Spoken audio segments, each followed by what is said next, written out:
48 horas faltan nada más para que los ecuatorianos elijan a la persona que los va a gobernar durante los próximos 4 años. Una elección clave que para muchos esperan al menos que sea el comienzo de una era de estabilidad en un Ecuador que está conmocionado por la inestabilidad política, porque Daniel Noboa, el presidente, va por la reelección después de haber gobernado durante apenas 1 año y 2 meses. ¿Por qué? Bueno, porque como sabemos hubo elecciones en 2023 que fueron de emergencia a partir de la muerte cruzada con el Parlamento.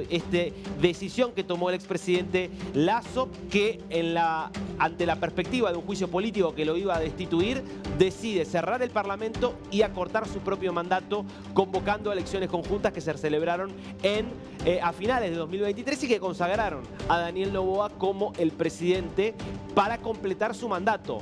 Esto además en medio de los 4 años con los mayores niveles de violencia en la historia de Ecuador, que convirtieron a Ecuador en el país más violento de la región. Todo esto es lo que de alguna manera se pone en juego, además del estancamiento económico, de la insatisfacción social ante los grandes problemas, y es eso lo que esperan los ecuatorianos empezar a resolver a partir de que haya un presidente que esperan pueda tener la estabilidad que no tuvieron los últimos mandatarios. Esta es la Plaza de Toros de Quito, donde el presidente decidió cerrar su campaña en medio de un gran escándalo institucional.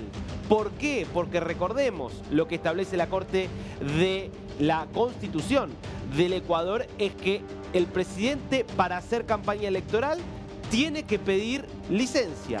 Cuando pide licencia, quien asume es la vicepresidenta, en este caso Verónica Abad. Claro, está enfrentado a muerte Noboa con Verónica Abad. Trató por todos los medios posibles de sacársela de encima y planteó que no está en condiciones de asumir la vicepresidencia por las distintas medidas que tomó en su contra y que, por lo tanto, la estructura o el mecanismo que encontró Noboa fue ir delegando en miembros de su gobierno por una determinada cantidad de horas, cuando tenía que ir a un acto de campaña, ir delegando la presidencia de esa forma y así poder hacer campaña sin tener que entregarle el poder a Verónica Abad. Bueno, esta semana, te lo contábamos ayer, la Corte Constitucional dijo que eso era ilegal, que vulneraba la Constitución, que para hacer campaña tenía que delegar en la vicepresidenta, que sigue siendo Verónica Abad.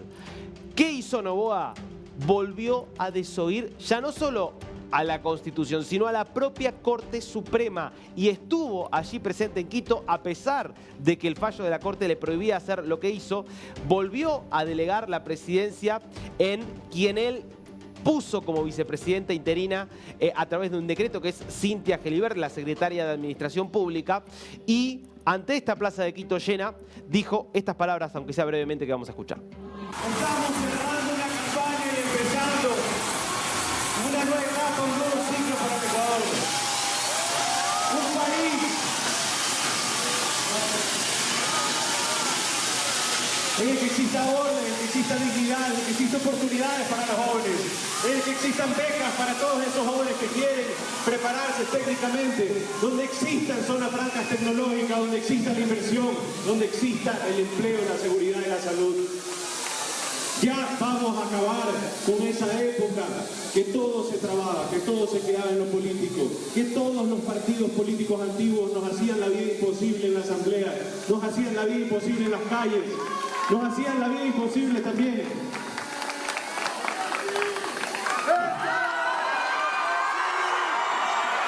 En cada propuesta que nosotros les damos y que ustedes querían. Pero hoy eso ya se acaba. El Ecuador ya cambió y quiere seguir cambiando. Quiere consolidar el triunfo.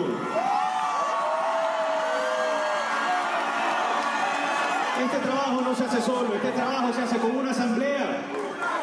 Así que ya saben, para la Asamblea Nacional, 7, todos 7. Para asambleístas provinciales, todos 7. Parlamentarios andinos, todos 7. Para presidente y vicepresidente de la República, para de una vez enterrar a ese viejo país, enterrar a ese poco de años viejos que nos han hecho la vida imposible y que han impedido su progreso. Para presidente y vicepresidenta, Daniel Noboa y María José Pinto.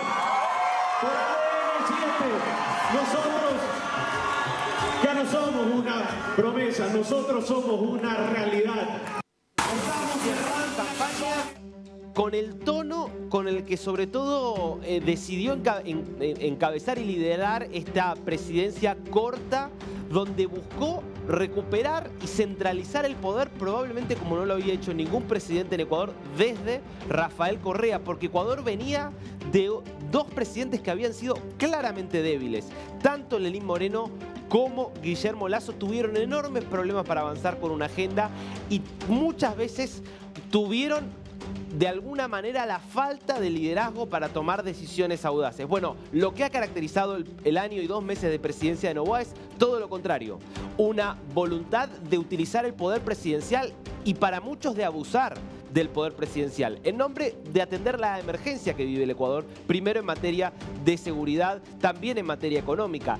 Esa concentración del poder es la que está de alguna manera demandando Noboa aquí cuando dice tenemos que derrotar y terminar con toda esta política que nos pone obstáculos a nosotros que queremos hacer cambios. Por eso es tan importante que vayan y voten a los miembros de la Asamblea Nacional de nuestro partido, de la Alianza ADN, que ahí lo vemos obviamente con el tono violeta que caracteriza a esta fuerza política y a toda la campaña. Y esta idea de no vamos a aceptar que nos traben, que nos pongan límites. Por eso digo, forma parte Noboa de esta nueva tendencia de presidentes que uno podría calificar, bueno, con tendencias muy fuertes hacia la concentración de poder y muchas veces hacia el abuso del poder. Su propia presencia allí, desafiando la sentencia de la Corte Constitucional, es una muestra. Y también, obviamente, la propuesta que vamos a estar viendo ahora en un ratito, que hace en materia de seguridad, que también supone una gran delegación de poder y supone un apoyo muy fuerte en la policía y en las Fuerzas Armadas para atender la crisis de seguridad que atraviesa el Ecuador. Del otro lado, no en Quito, sino en Guayaquil, cerraba su campaña la gran contendiente que enfrenta a Noboa, que es Luisa González, la candidata de la Revolución Ciudadana, la candidata del partido de Rafael Correa, que 8 años después de haber dejado el poder y prácticamente 8 años de vivir en el exilio en Bélgica, escapando de la justicia ecuatoriana, porque tiene una condena justamente a 8 años de prisión, sigue manejando a la Revolución Ciudadana a control remoto, con el mando a distancia, y la eligió una vez más a Luisa González para que sea su candidata. Ya había sido su candidata en las elecciones en las que Noboa la derrotó hace 1 año y unos meses. Y en una avenida 9 de octubre repleta realmente con muchos simpatizantes de la Revolución Ciudadana allí en Guayaquil, Luisa González presentó su arenga final para las urnas que se van a estar dirimiendo el próximo domingo. Escuchemos a Luisa González. Muchas gracias, la licenciada Ana Andrade, y saludos desde Roberto Astudillo, de Recinto Córdoba. Gracias por ese pastel, gracias por ese cariño, gracias. Guárdenme en el pastel. No se vayan a comer el pastel, por favor. Vayan a comerse el pastel.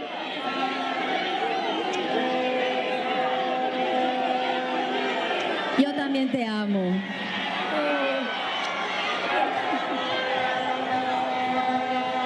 Los amo. Los amo. Y ustedes están en mi corazón. Todos ustedes están en mi corazón. Y todos ustedes son la razón de ser. Todos ustedes son lo que me motiva hoy a estar aquí y decirles, vamos de mi mano, que vamos a cambiar la realidad de la patria. Vamos a cambiar esta oscura realidad por dignidad para mi pueblo sencillo, humilde, para mi pueblo afro, pueblos y nacionalidades, para los montubios, para los cholos, para los mestizos, para todos, hasta que la dignidad y el trato justo sea lo normal y no como hoy, que nos tienen deprimidos, con la mirada abajo, maltratados, y quieren que así sigamos. Y no vamos a conformarnos con esta situación. Por eso es que el domingo 9 vamos al cambio.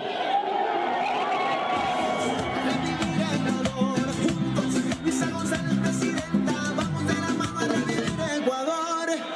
Vamos a revivir Ecuador juntos. Luisa González, presidenta, vamos de la mano a revivir Ecuador. Este es un pueblo maravilloso. las ideas que empieza a vertir y que veíamos allí en este cierre de campaña en Guayaquil, Luisa González, que vemos obviamente con un discurso obviamente muy distinto al de Daniel Noboa, hablándole mucho más a ese pueblo humilde, trabajador, que siempre dijo representar la Revolución Ciudadana, y planteando que estamos en un momento oscuro que hay que cambiar. Bueno, la particularidad de que los dos candidatos hoy proponen el cambio. Tanto quien está gobernando, que es Daniel Noboa, quien gobierna, es verdad, hace 1 año y 2 meses es bastante poco, como Luisa González, que plantea el cambio, pero es en definitiva el regreso a básicamente el correísmo que durante 10 años gobernó Ecuador. Ya sabemos cómo lo hizo, cada uno por supuesto tiene sus valoraciones. Ahora, ¿cuáles son las propuestas concretas más allá de las consignas de campaña? Bueno, vamos a ver primero lo que propone para este segundo mandato, el primero que sería completo si ganan las elecciones el presidente Noboa, que viene con una agenda que básicamente plantea reforzar algunos de los lineamientos que han sido la característica de su corta presidencia. Seguridad y lucha contra el crimen, fortalecimiento de la policía y un mayor despliegue militar. Esto es lo primero que está planteando Daniel Noboa, que habla de un aumento, insisto, de la presencia militar en todo el país, de volver a apelar a los estados de excepción de forma más generalizada. Recordemos, Noboa logró en la primera parte de su mandato una reducción bastante importante de los homicidios, pero en la segunda parte del año pasado hubo un repunte muy significativo. Diciembre terminó con más de 600 homicidios, fue el peor mes del año pasado, y enero acaba de terminar con más de 700 homicidios. Es decir, que estamos ante un repunte de la violencia en Ecuador, más allá de otros delitos como los secuestros, que incluso aumentaron en 2024 en relación a 2023, con lo cual hay muchos que dudan sobre la eficacia que está teniendo la estrategia de Noboa, por más que el año pasado terminó con una caída de 16% en los homicidios, que siguieron siendo extremadamente altos. Salud, otra de las deudas pendientes, uno diría, desde hace muchos años de la democracia ecuatoriana. Uno de los planteos que hace en esta materia, el acceso universal garantizado, incluyendo la salud sexual y reproductiva, mejore la infraestructura hospitalaria. No hay en esta materia demasiadas precisiones, como vamos a ver que ninguno de los candidatos dio a lo largo de esta campaña, que, como lo vemos en muchos casos, tuvo más que ver con consignas que con planes más o menos elaborados. Respecto de la economía, en economía lo que él un poco está planteando es una modernización del sector productivo, fomento a la inversión extranjera directa. Acá tiene algo para mostrar Noboa, que es una caída muy importante en el riesgo país del Ecuador. Eso es parte de una de los logros que él puede, de alguna manera, de los que él puede jactarse.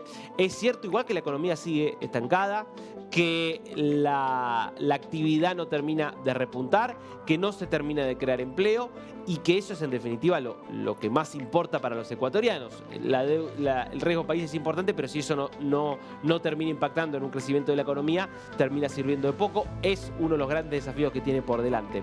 En materia educativa, si repasamos otra parte de las propuestas que está haciendo Noboa, él habla de una reforma basada en la innovación, potenciando la investigación y potenciando la posibilidad de un acceso también más generalizado a la educación. Acá también faltan detalles. Por último, energía y sostenibilidad. Obviamente fue la gran crisis de la parte final de su gobierno, estos apagones que afectaron a Ecuador durante semanas, con cortes programados que realmente hicieron muy difícil la vida de los ecuatorianos y que golpearon tremendamente a una industria que en muchos casos ni pudo funcionar, porque la poca energía que había hubo que destinarla a las casas y a las residencias. Y aquí hay un tema importante en relación justamente a la energía, que es la necesidad de diversificar las fuentes energéticas. No se puede tener solo energía hidroeléctrica en un mundo con cambio climático que está provocando que probablemente tengamos cada vez más sequías como las que vivió Ecuador en el último tiempo, que terminaron causando esta crisis energética. Bueno, una de las propuestas aquí es modernizar el sector y fomentar las energías limpias. Claro, ¿cómo se financia eso? Por ahora no lo sabe. ¿Qué propone Luisa González? donde vamos a ver que acá también hay algunos puntos de contacto y puntos de diferencia. Lo primero, no es el eje tan fuerte en la seguridad, aunque sea la mayor preocupación que tienen los ecuatorianos, sino habla de la justicia económica. Lo vimos en el discurso de cierre que dio allí en Guayaquil. Esta idea de hablarle a los más pobres, hablarle a los más postergados. Esto que es tan tradicional, obviamente, de los sectores de la izquierda latinoamericana que plantean como respuesta justamente a la pobreza distribuir la riqueza sin hacer obviamente tanto hincapié en la generación de riqueza. Aquí básicamente lo que apuntó Luisa González es un establecimiento de políticas fiscales más progresivas para que los ricos paguen más y que haya más inversión estatal. Básicamente la réplica de lo que fue el modelo de Rafael Correa. La pregunta, como siempre en estos casos, es ¿y cómo hacemos para que haya más inversión estatal si el Estado está quebrado, si el Estado no tiene recursos y tiene que ir a pedir plata al Fondo Monetario, como es lo que le ha ocurrido al Ecuador? Bueno, no hay una respuesta clara. De la misma forma que ¿cómo hacemos para cobrar más impuestos cuando lo que hay que hacer es generar condiciones para que haya más inversión? Y obviamente más impuestos atentan contra la inversión. No hay respuesta por ese lado clara en el programa de Luisa González. En materia de seguridad, la idea es restaurar el Ministerio de Justicia y Seguridad en esta recuperación de ministerios que para ella son clave. Se habla de un nuevo modelo de seguridad basado en la prevención y la justicia. Esta idea de, bueno, más prevención, más justicia, de un modelo, si se quiere, más político para la solución del problema del delito, que tampoco termina de tener claro cómo esto se puede aplicar. Como vemos, bastantes grietas que aparecen en las propuestas de los dos grandes candidatos que seguramente se van a repartir la mayor parte de los votos el próximo domingo. Reformas políticas que propone Luisa González, reformas institucionales. La reforma de las normativas para recuperar la estructura institucional es lo que establece su programa. No está muy claro qué es a fondo lo que está planteando así, más allá de fortalecer la democracia y los derechos humanos, acusándolo a Noboa aquí de una tendencia cada vez mayor hacia el autoritarismo. En materia energética, por supuesto, también ha habido propuestas. Es que claramente Ecuador enfrenta una crisis de seguridad, una crisis energética y una crisis económica. Entonces no pueden salir mucho de ahí, aunque los modelos, como vemos, son diferentes. En cuanto a la energía, se plantea fortalecer la infraestructura energética, y recuperar la participación en organismos internacionales. Y se habla de insistir con un modelo basado en grandes represas hidroeléctricas, que fue un poco el modelo de Correa. No está claro si eso es el camino para efectivamente superar la crisis energética, cuando justamente hubo un exceso de dependencia en la energía hidroeléctrica, y parte de eso es lo que generó la vulnerabilidad del sistema en Ecuador. Por último, protección de mujeres y niñas, y aquí la propuesta de políticas contra la violencia de género y garantizar derechos fundamentales que hoy no estarían de alguna manera contemplados en el sistema ecuatoriano. Crisis que son compartidas y una visión de las crisis que son compartidas por Noboa y Luisa González, con respuestas aquí muy diferentes y con propuestas muy diferentes, ambos, insisto, con por lo menos sus, de alguna manera, ciertas grietas y ciertas debilidades también, por lo menos en lo robusto de las propuestas que se hacen para salir de estas crisis. Acá lo que está claro, más allá de las propuestas, es que Ecuador va a ir hacia una repetición. Lo que no está claro es si las cosas se van a dar de la misma manera, pero el escenario está planteado para que efectivamente veamos una repetición de las elecciones que hubo hace 1 año y 2 meses, o en realidad algunos meses más, 1 año y medio aproximadamente, que también fueron de alguna manera algo bastante parecido a lo que ocurrió en Ecuador hace 4 años, cuando se daban las elecciones en las que Guillermo Lasso ganaba. Y es que el país sigue dividido en dos, sigue funcionando según la dinámica correísmo-anticorreísmo. Recordemos lo que pasaba en las elecciones de 2023. 20 de agosto fue la primera vuelta. Luisa González lo habían planteado las encuestas desde que comenzó la campaña. Era la que tenía mayor intención de voto y termina ganando o siendo la más votada con el 33%. Y la sorpresa fue la irrupción de Noboa. Un Noboa que hasta el debate de los candidatos nadie lo daba como alguien con probabilidades de llegar al balotaje. Termina destacándose mucho en ese primer debate y ante la falta de alternativas aparece segundo y fíjate a 9 puntos nada más de distancia de Luisa González con 24%. Bueno, como hasta 2023 por lo menos seguía siendo mayor el sentimiento de anticorreísmo que de correísmo, Noboa termina ganando con el 52% de los votos contra el 48% de Luisa González. ¿Se repite esta historia? Bueno, pareciera que las cosas están siendo incluso más favorables para Noboa, a pesar de los claroscuros que ha tenido su gobierno y su gestión y de las crisis que sigue enfrentando Ecuador. ¿Por qué? Y bueno, porque hoy todas las encuestas marcarían a Noboa ganando en primera vuelta, obteniendo más votos en primera vuelta. Algunas lo dan incluso ganador de las elecciones en primera vuelta, lo cual sería toda una novedad para lo que es la política reciente de Ecuador. ¿Qué necesitaría Noboa o Luisa González para ganar en primera vuelta? O llegar al 50% de los votos, nadie cree que eso vaya a ocurrir, o obtener 40% y 10 de diferencia. Bueno, algunos sondeos le estarían dando eso a Noboa, es decir, más de 40 puntos y más de 10 de ventaja sobre Luisa González. Otros dan un escenario de mayor paridad, casi siempre sí con Noboa arriba de González.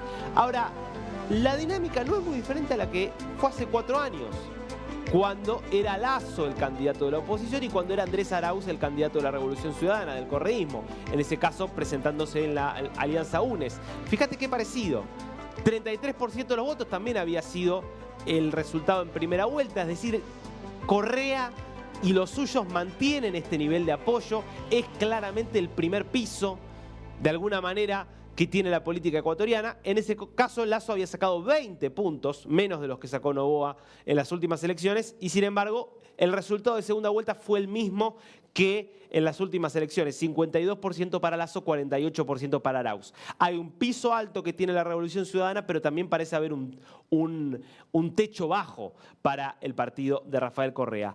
Este es el escenario, un Ecuador que ya está viviendo y palpitando las 48 horas finales para estas elecciones que van a ser decisivas para Ecuador, que necesita 4 años de estabilidad política, por lo menos, para empezar a resolver los problemas sociales, económicos, energéticos que está enfrentando. Desde DNews, por supuesto, vamos a estar haciendo una cobertura especial el próximo domingo hasta que empiecen a conocerse los primeros resultados. 13 millones de ecuatorianos están llamados a las urnas. Ecuador define su futuro en 48 horas. Lo vas a vivir por la pantalla de DNews.